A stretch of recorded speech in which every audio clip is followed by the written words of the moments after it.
Ya kan kalau masih ngalamin apa namanya masih ada asinan yang beli di toples itu kalau di toko-toko apa Cina itu kiamboy. Kiamoy istilahnya ya. Kiamoy.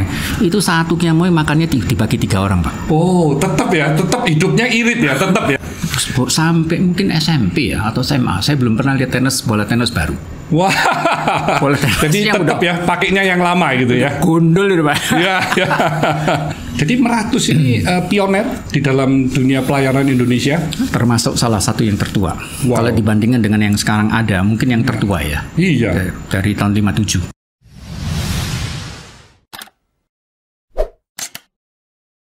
Semangat pagi Sobat Sukses. Wah, hari ini saya bahagia sekali ya.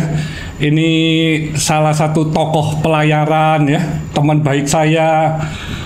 Mulai saya approach di bulan Desember tahun 2020, akhirnya pada hari ini bisa podcast bersama saya ya. Beliau adalah tokoh pelayaran di Indonesia, yaitu Bapak Charles Menaro.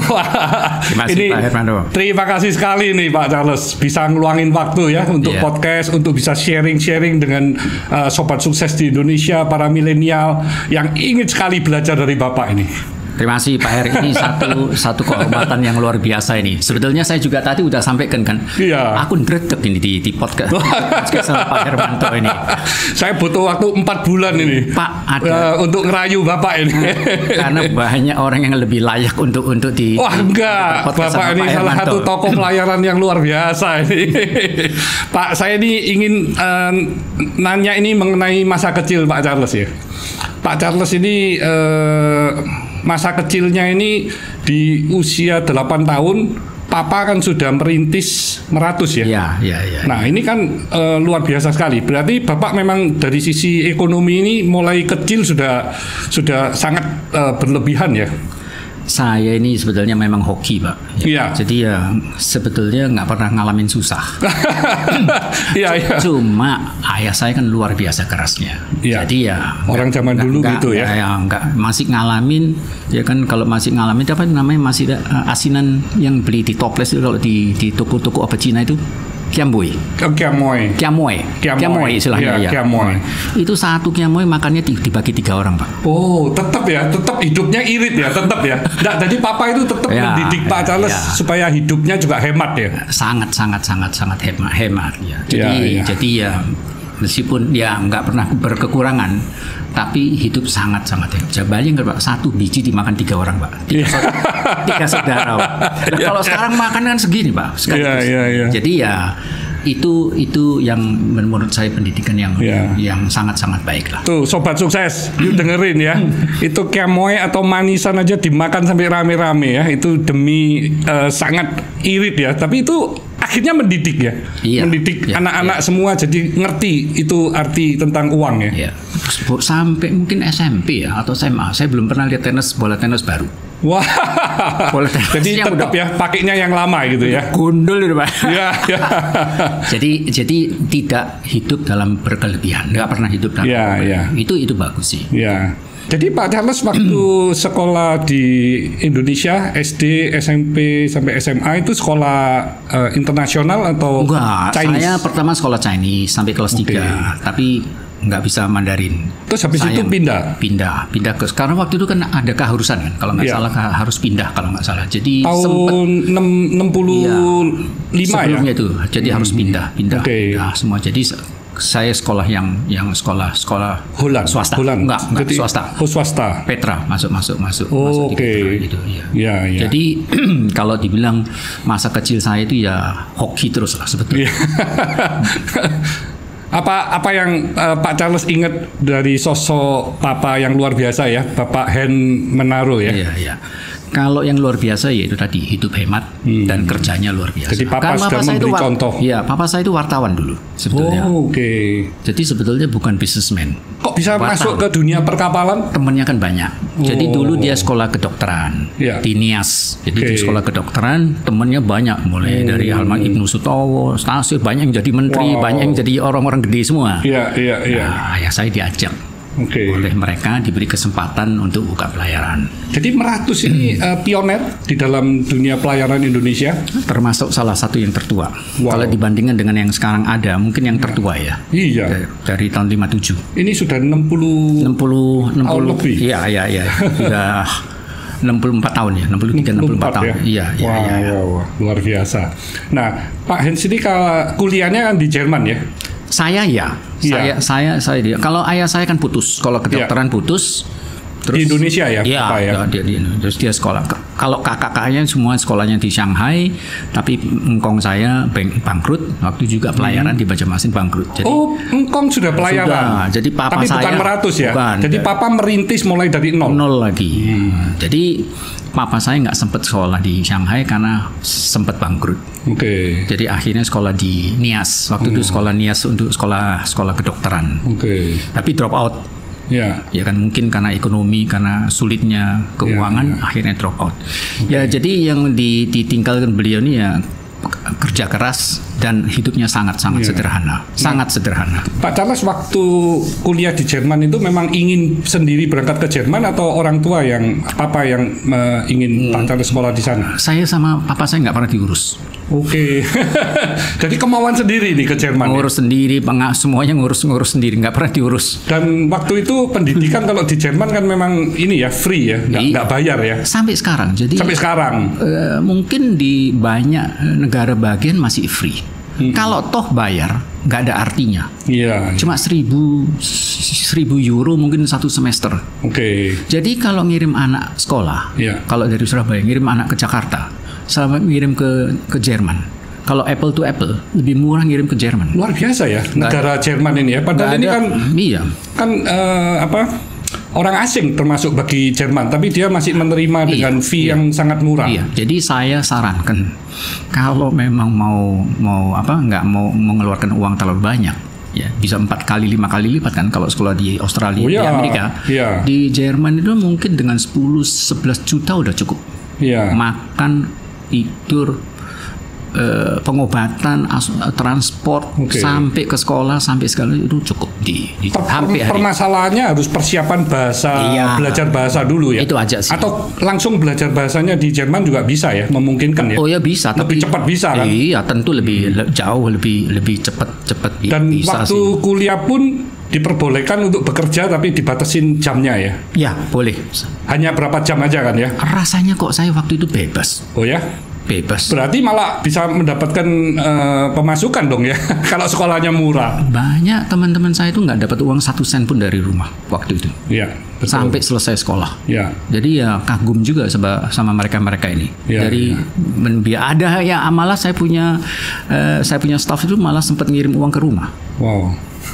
Jadi sambil kuliah, sambil kerja, sambil menyisihkan uang untuk orang tua. Luar biasa itu. Jadi saya ini kalau saya ya hoki terus lah. Masih dapat uang dari rumah, dapat beasiswa. Saya sempat ngajar. Dapat beasiswa. Jadi aku ada 3 income. Wow.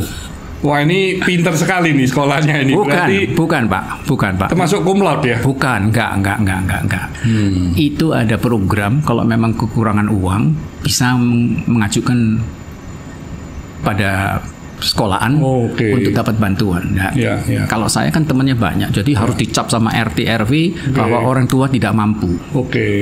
Jadi gimana saya dengan lurah cap kirim Surabaya kirim dapat 2. Jadi bukan cum laude Pak, bukan. Dan Pak Charles ngambil teknik ya? Jadi setelah dapat diplom ing nggak nerusin lagi? Saya ngambil ekonomi, tapi gini loh Pak. Kalau ekonominya nggak di Jerman? Di Jerman, tapi kalau saya lihat gini loh Pak, justru yang sekolah-sekolah ini kalah hebat sama yang nggak sekolah ini.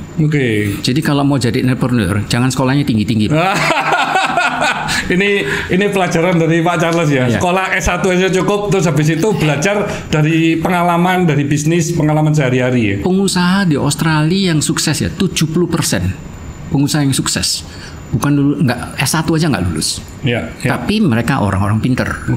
Otaknya ada, formalnya tidak ada. Tapi kan orang-orang pinter dan orang-orang yang kerja keras dan orang-orang yang berani ngambil keputusan. Jadi malah 70% Pak entrepreneur di Australia itu bukan nggak lulus anak S1. Kalau memang mau jadi manajer yang profesional, mau berkarir di perusahaan, bukan entrepreneur, ya harus sekolah. Iya, iya. Tapi kalau pengusaha jangan, Pak. Oke. Tambah sekolah nanti tambah takut. Ya akhirnya mungkin karirnya jadi dosen kan, kalau memang terus sekolahnya terlalu tinggi. Iya, dan juga kalau sekolah terlalu tinggi, kalau di perusahaan pun juga nggak bagus. Buat apa sekolah terlalu banyak? Iya, iya. Iya. Suksesnya kan bukan hanya dari sekolah kan. Itu kan cuma 10%, 20%. Iya.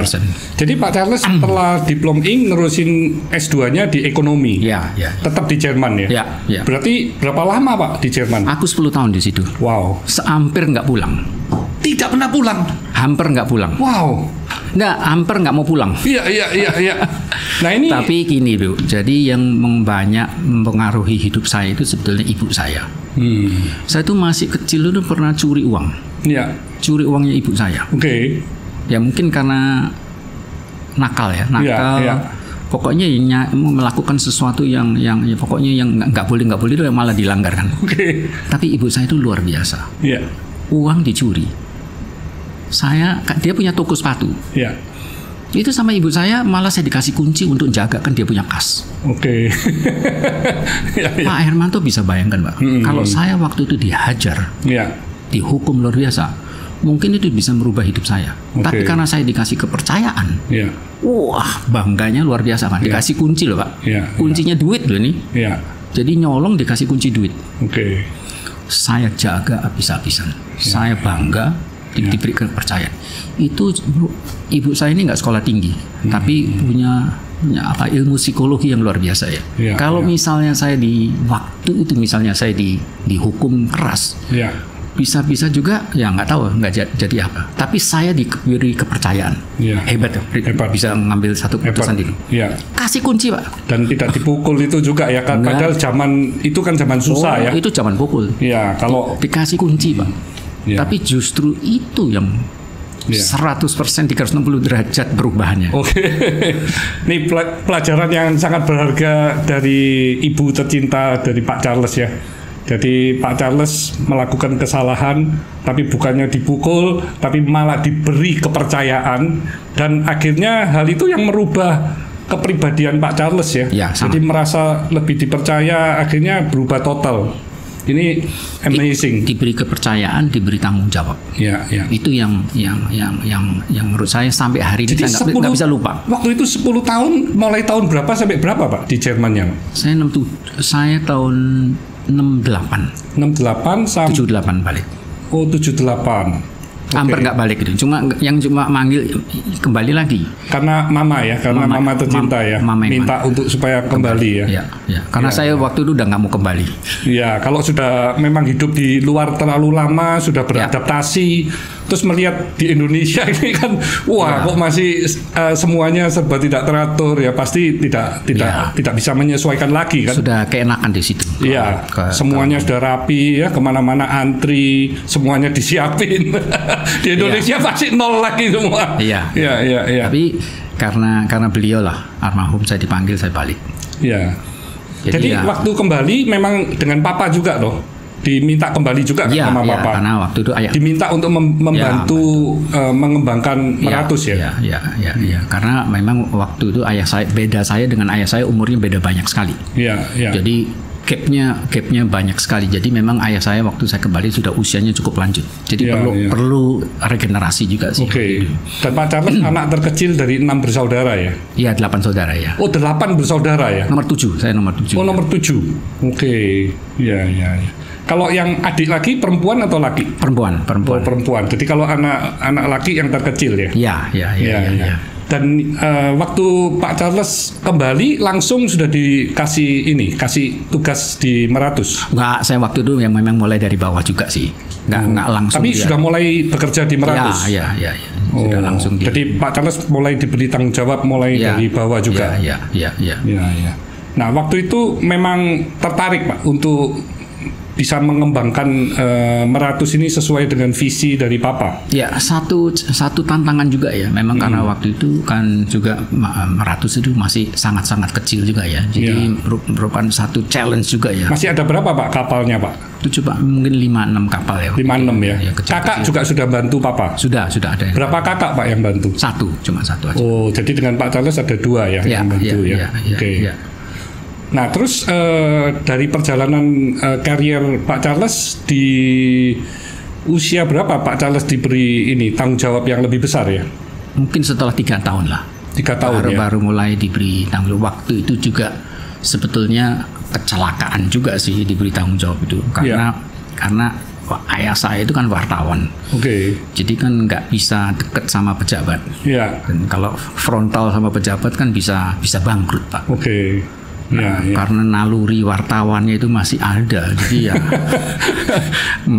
ya didikan lama ya, jadi nggak bisa menyesuaikan diri dengan pejabat waktu itu. Jadi terpaksa saya terjun untuk menetralisir itu waktu itu, karena hampir hilang. Tapi di usia Pak Charles kalau saat itu tahun 81 masih 32 ya? Iya. Jadi you sudah diberi tanggung jawab sebagai presiden direktur. Kakak tapi itu kecelakaan ya Pak ya. Jadi kecelakaan ya sebetulnya karena itu tadi mungkin ayah saya juga kurang bisa menyesuaikan diri dengan zaman itu kan powerful sekali Pak dengan pemerintah. Sekarang agak berubah. Sekarang sudah jauh berubah. Kalau saya percaya pasti Papa punya naluri yang insting yang luar biasa. Jadi memang Pak Charles dilihat sebagai sosok yang bisa mengembangkan dan membesarkan Meratus ya. Sebetulnya enggak juga lah. Sebetulnya cuma ada yang mau, ada yang enggak mau gitu aja sih. Ya. Kan ada yang mungkin merasa enggak cocok, ada yang merasa cocok. Jadi kebetulan saya waktu itu harus menetralisir problem waktu itu di Jakarta. Nah Pak Charles waktu diangkat sebagai presiden itu apa langkah-langkah yang Bapak lakukan yang mungkin satu terobosan atau innovation agar perusahaan itu bisa terus bertumbuh berkembang? Ya menurut saya salah satu yang harus kita lakukan memang sistem ya. Mungkin sistemnya mulai dibangun ya Pak ya. Itu yang biasanya kan orang tua saya dulu kapal aja nggak diasuransikan. Ya kan? Itu kan ya kalau mungkin saya waktu itu ya nggak bisa tidur ya kalau sampai ada utang sama bank terus kapalnya tenggelam nggak ada asuransi kan juga takut. Jadi sistemnya aja yang Bapak mulai merapikan sehingga nomor satu merapikan foundation ya. Jadi Bapak merapikan foundation dari Meratus ya. Itu dulu yang kita lakukan itu. Pertama sistem lah. Selalu kan itu yang investasi yang baik untuk jangka panjang ya. Nah dari Pak Charles sekolah teknik itu apa yang bisa diadop di Meratusnya ini? Apa teknik mengenai permesinannya atau kapal-kapalnya atau memodernisasi kapal-kapal? Ya sebenarnya juga enggak juga lah Pak. Yang sebetulnya kalau sebenarnya entrepreneur itu kan lebih penting untuk ini ya, untuk lebih berani ngambil risiko. Waktu itu ayah saya termasuk sangat-sangat kolot. Jadi utang bank juga sedikit. Jadi saya mulai utang lebih berani ya. Lebih berani utang, lebih berani ganti kapal, dimodernisasi di situ. Tapi kalau sekolah menurut saya ya cuma ya mungkin belajar mikir agak lebih logis gitu aja lah Pak sebenarnya. Tapi dan semuanya tetap diperhitungkan kan Pak. Segala risiko dan keuntungannya ya. Mungkin yang waktu itu saya tata juga ngambil uang nggak boleh seenaknya. Jadi kalau saya ngambil uang harus ada countersign. Ambil keluarga ngambil uang nggak boleh, harus ada bunga kalau ada uang. Jadi mulai di governance-nya mulai dijalankan secara profesional ya. Jadi jangan dianggap seperti keluarga terus ngambil uang seenaknya lah gitu. Ya, jadi penghasilan dari salary dan dividen mungkin. Ya, bukan dari yang lain ini tidak boleh. Nggak bisa ngambil uang untuk pribadi, untuk apa nggak boleh. Sama sekali ada betul-betul ada China Wall, ada tembok Cina yang membedakan antara family dan perusahaan. Oh itu bagus sekali itu Pak. Itu dari sisi perusahaan keluarga yang dikelola secara profesional, kecepatannya dapat ya. Dari sisi sistem dan pembukuannya juga rapi, sehingga majunya lebih cepat. Dari pengalaman Pak Charles apa yang sangat menyakitkan Pak? setelah join di Meratus itu? Ada kejadian yang mungkin tidak terlupakan gitu? Ya, waktu kita mungkin ekspansi ya, waktu itu mencoba untuk kita berusaha buka di Australia waktu itu. Mungkin terlalu pelayaran juga, Pak? Iya, tapi join, tapi terlalu cepat. Tahun berapa itu? Itu kira-kira setelah Krismon. Oh, justru setelah Krismon? Iya, 2-3 tahun. Waktu Krismon malah aman? Kita masih aman ya. 97, 98 kan? Ya aman, karena cukup konservatif, cukup. Bapak tidak hutang dalam US dollar? Enggak, karena kita memang sudah punya policy kalau income dolar, utangnya boleh dolar. Kalau income-nya rupiah, utangnya juga rupiah. Ya kayak itulah yang kita bangun. Jadi ya nggak sampai terjadi krisis yang luar biasa. Tetap krisis, tapi nggak luar biasa. Ya.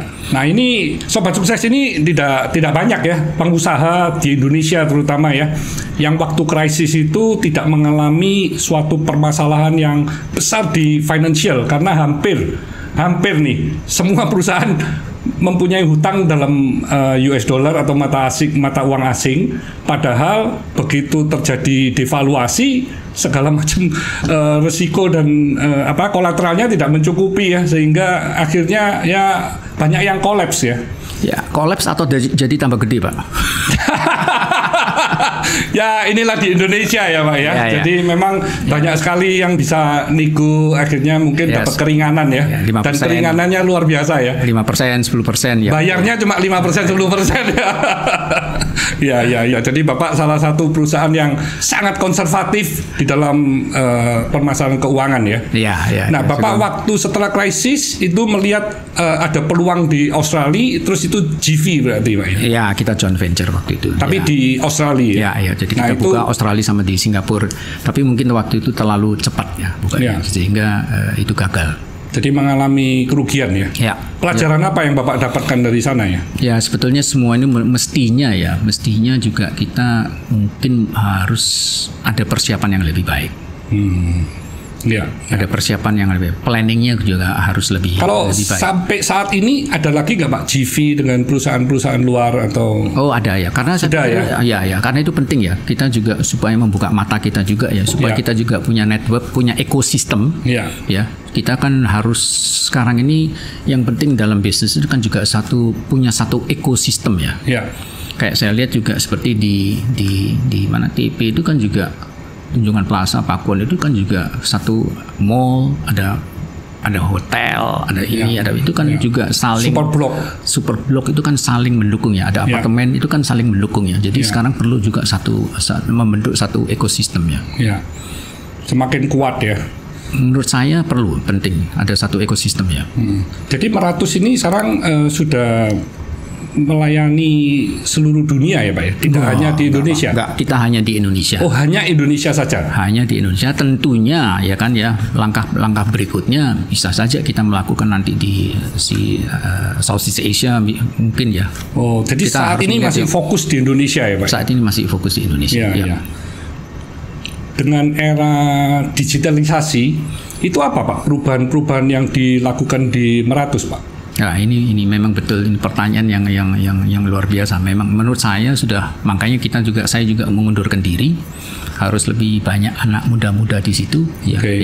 Ini harus all out berani untuk melakukan regenerasi ya, karena sudah beda generasinya ya. Jadi kita harus bisa menempatkan orang-orang yang sudah arahnya semua ke digital, itu nggak bisa ditawar lagi ya sebenarnya. Jadi Bapak sudah ini generasi ketiga sudah masuk ya Pak di perusahaan? Ya, sudah Cuma mulai aktif. Kita masih ada lakukan kombinasi dengan profesional. Oh, oke. Menurut Pak Charles dari family business ke profesional, ini apa tantangan-tantangan yang dihadapi Pak? Ini kan mesti harus ada banyak penyesuaian ya.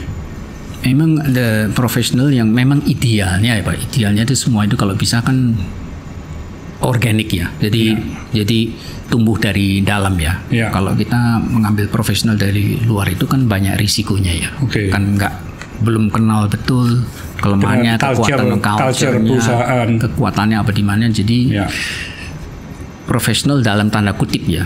Jadi artinya itu satu challenge yang luar biasa untuk bisa terus bertumbuh, menempatkan profesional juga di situ. Yang idealnya tentu karier dari dalam ya, yang kita udah tahu ya, udah kelihatan ya hasil. Kalau yang langsung dari luar itu juga banyak risiko ya. Nah, ini dengan adanya peraturan dari pemerintah ya mengenai Omnibus Law ya. Nah, ini apa Pak keterkaitan dengan dunia pelayaran ya? Ada nggak yang impact ke bisnis di pelayaran?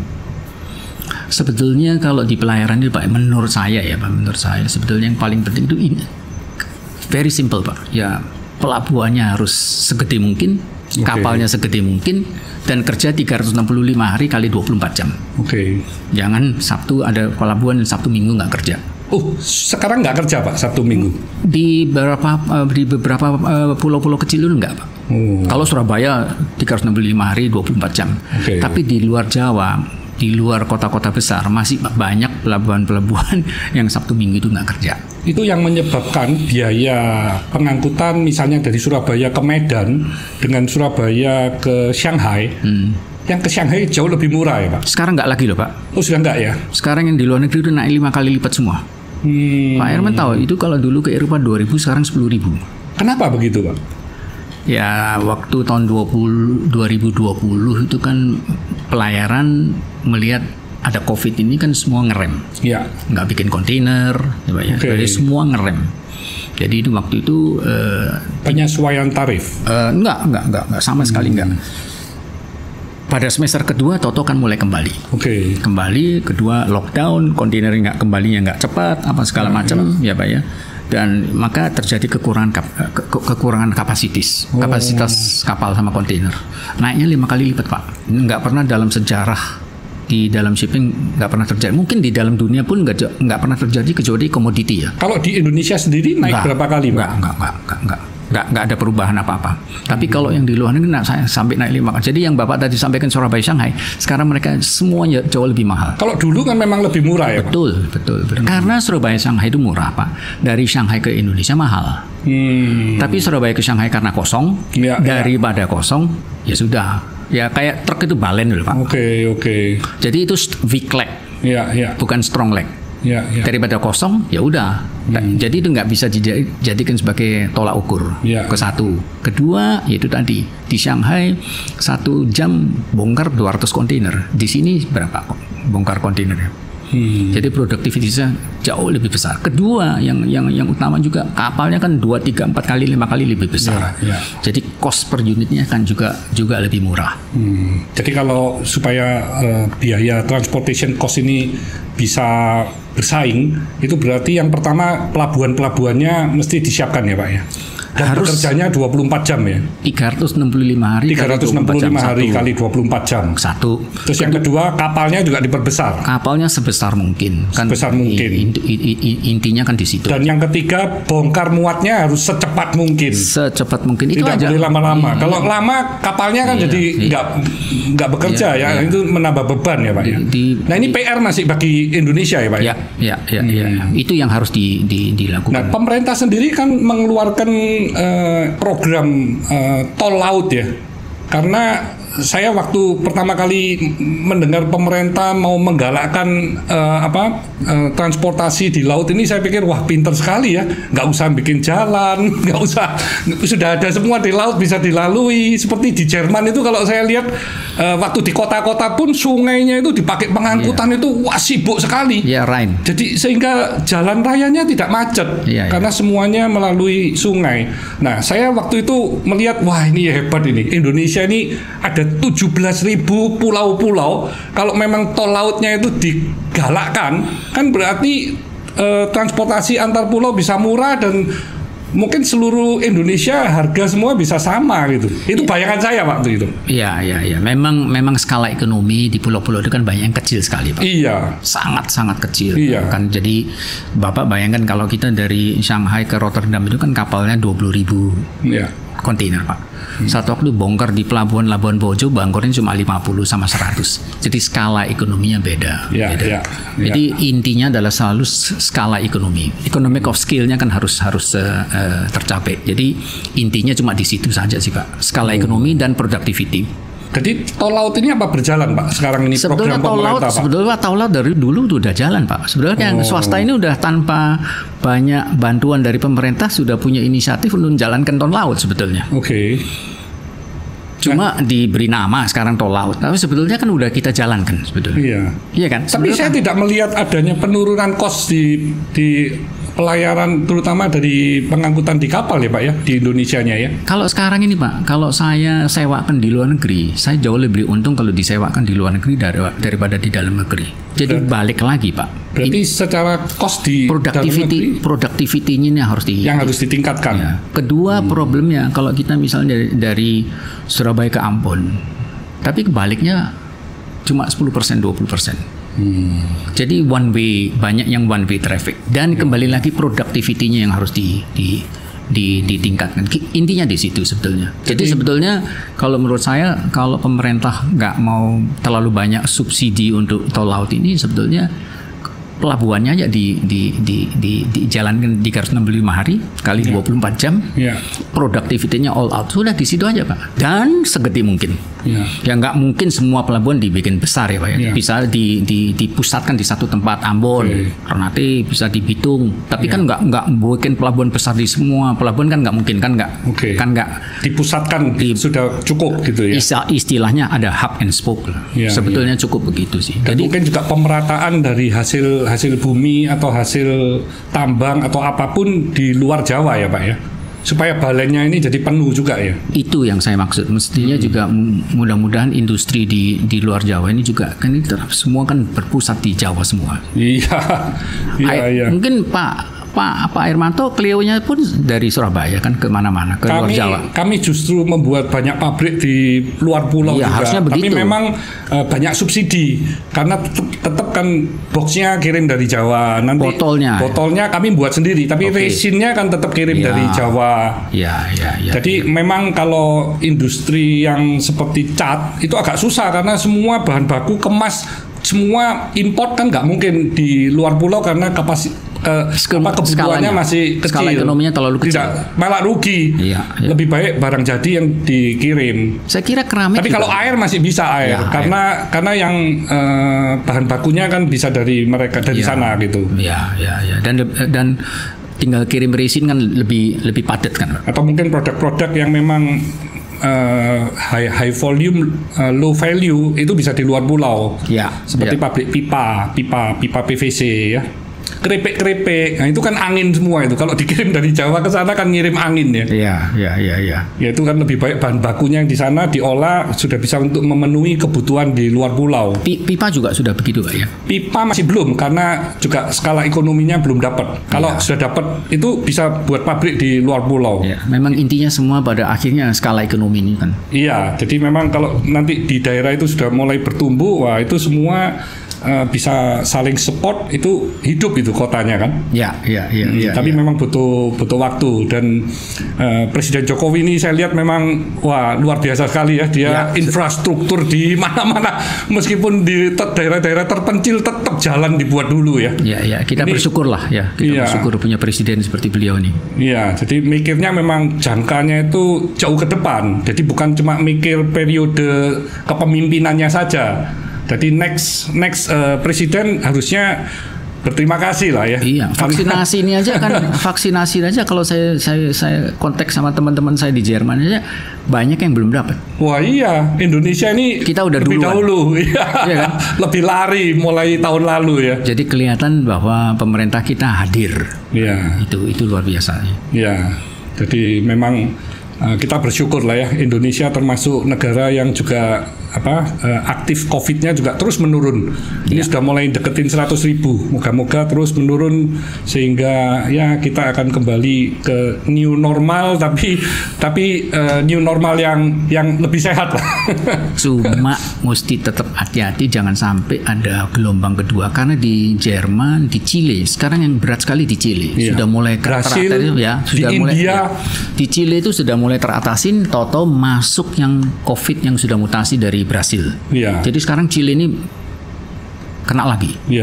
Jadi jangan sampai di Indonesia, kita sudah lengah, sudah merasa sudah bisa teratasin. Ya, sudah divaksin terus lengah. Lengah, betul. Kecuali sudah divaksinnya sudah 60%. Okay. Kita divaksin masih mungkin 10%, Pak ya.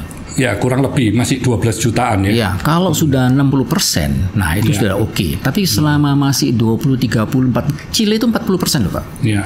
Tapi masih bisa kena lagi. Di Amerika sudah berapa persen, Pak? Tinggi, Pak. Iya. Amerika juga sudah 5-60%, tapi yang sehari bisa 70.000, 60.000. Ya. Masih tinggi. Ya, ya. Saya dengar kalau udah ngelewatin 60 ke atas ya, sudah mulai bisa baik ya. Ya. Ini Pak Charles sudah divaksin nih ya. Sudah. Jadi saya kan udah 60 salah ke atas. Satunya ini waktu podcast mundur juga salah satunya karena vaksin. Ya, betul. Kita saling jaga ya, Pak ya. Ya, Pak. Tapi saya kontak Bapak mulai Desember itu. Rajin ya, tiap Januari kontak lagi, Februari ya, sampai akhirnya ya di bulan ini kita bisa podcast bersama ini. Saya melihat yang mestinya diajak podcast sama Pak Herman itu banyak teman-teman saya yang jauh lebih layak, jadi saya nggak layak terus jadi saya salah satu tokoh yang luar biasa menurut saya ya. Indonesia ini dengan adanya Meratus ini juga pasti terutama transportation antar pulau ini jadi lebih mulus, Pak, jalannya. Apalagi itu kan ekspansi terus. Ya kan kompetisi itu kan akan selalu membuat kita lebih baik, Pak. Iya. Ya kan? Jadi kompetisi yang sehat itu kan baik untuk semua pelaku ya, Pak. Perguruan tinggi sama dosen-dosen ini mestinya lebih banyak kolaborasi dengan perusahaan. Iya. Mereka kan harus tahu user ini maunya apa, apa yang dibutuhkan. Iya. Itu bisa mempercepat kemajuan Indonesia. Kurang sekali ada komunikasi antara perguruan tinggi dengan kita ini ya, bukan kita maksudnya, dengan para pengusaha ini. Yang saya melihat di Indonesia ini yang masih kurang ini mengenai soal hukum yayasan ini, Pak ya. Hukum yayasan ini ya. Kalau menurut saya untuk generasi 1, 2, 3, 4, 5 bisa jalan lebih smooth, Pak ya. Itu mestinya seperti di luar negeri kan ada yayasan atau ada namanya trust atau ada namanya Stichting atau Stiftung bahasa Jermannya atau foundation. Ya. Jadi karena perusahaan dari generasi ke generasi ya, Pak ya. Kalau pengambil keputusannya terlalu banyak orang, kan nantinya susah untuk ngambil keputusan. Terlalu birokrasi. Iya, dan nanti terlalu banyak politik juga antara dalam pemegang saham yang begitu banyak.